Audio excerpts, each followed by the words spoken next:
Alright guys, got a couple M44s I want to go over. These things are very fun to shoot if you've never shot one.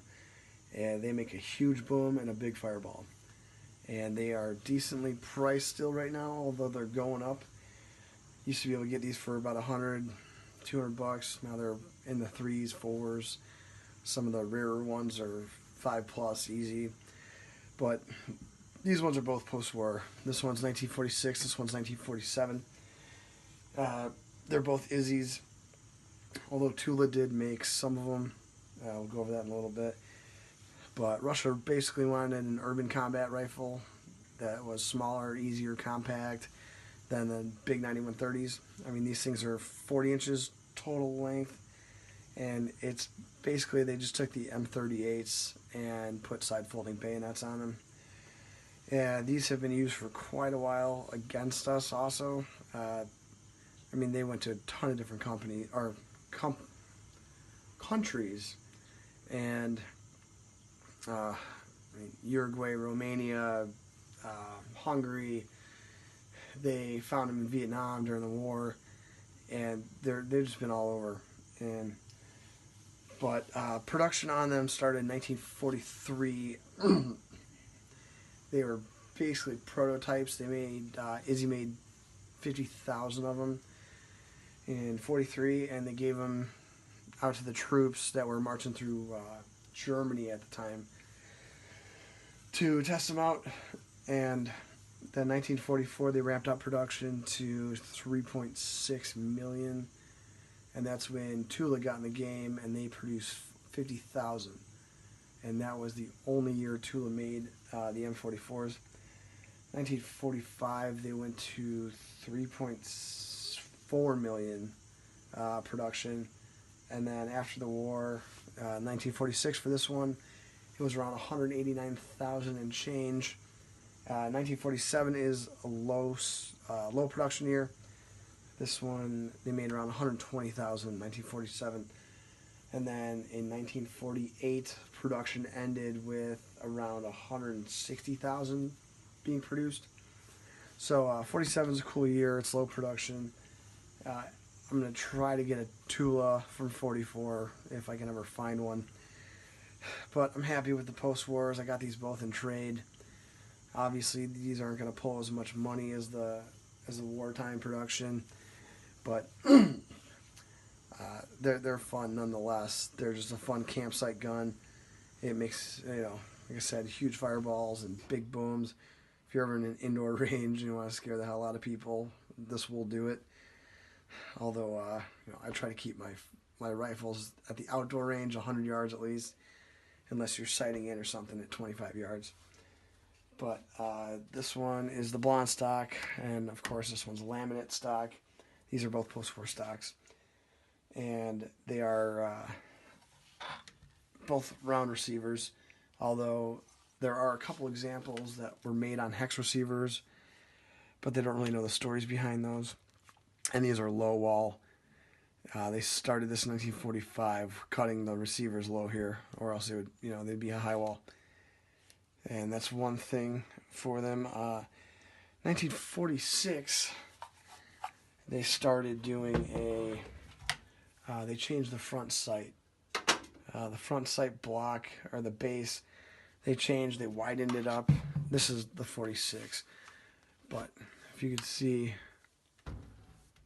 this is the old style front sight base and dovetail. And then 1947, well, they started in 46, but they widened it with the longer dovetail. Here's 47.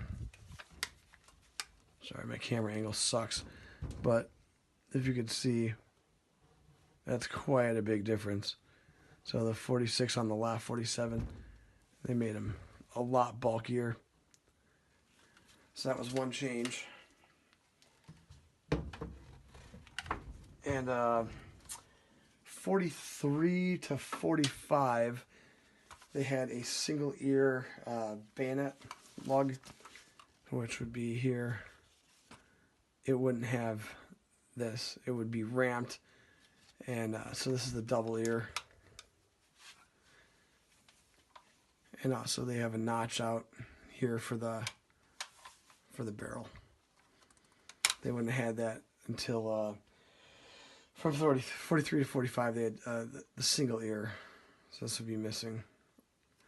And it would just lock on the front of the muzzle. But I like the double ears. They're nice. They hold everything well together. And they would have a ramp instead of this notch also. 43 to 45.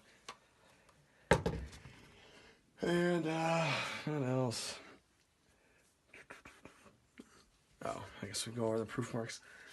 So obviously this one is really nice. It doesn't have the usually CAI imports these, or it did import them a lot. So you can see here has that awful importer mark on the receiver, where this one does not. So it's nice and clean. This is import mark though, but you can barely see it on the barrel, which is right here, and that's awesome. I like that. The other one looks ugly. I hate when they scribe the stuff. You know, they paint them out like that. But this one has, all right, the Y, some proof marks. There's the circle Y.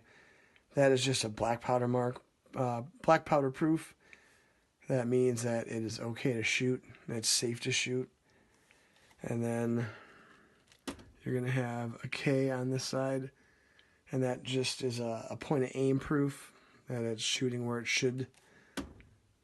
And then you can barely see it on this one, but this is a double circle. This is an accuracy proof that it is one of the accurate or more accurate M44s, and it passed the accuracy tests.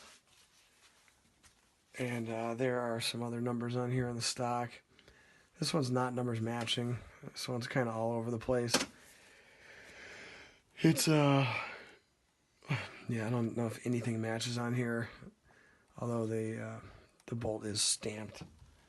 And on this one, this is mostly numbers matching, or it's all numbers matching except for it has the E-pen on the bolt and it's not punched at all.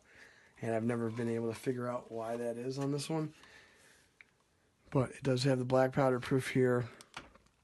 But it does have double accuracy stamps. So I don't know if this was rebarreled and reproofed or not, or if they, or why they would do that at all. And I don't know. I don't see a K mark on it, which is kind of weird. But it has been re-arsenaled. You can tell on the back, the squares. They're not the... I've never figured out there's a Circle K there, but I don't really know what it's doing there. But yeah, they're kind of, some of them are kind of just mysteries. If anyone wants to help me out with that, that'd be awesome. But other than that, the shanks are fine. They're just fun shooters. If you guys want to pick them up, I'd probably do it now, because they are climbing in price, and so are the 9130s. And no, they're not the the most accurate rifles in the world. They're not really meant for that. They're meant for one combat MOA, basically. But you can still make hits. You still have fun with them. People that say Mosins are garbage and whatever, they just either don't have enough experience with them, or they have a shit one that's been counterbored 10 different times because they use the living hell out of these things. I mean, my 9130s probably, it's not great. It's probably 4-inch group at 100 yards, but a 100-plus-year-old rifle, that's not bad. And these things with the with the cut down barrels, I'm sure they're not going to be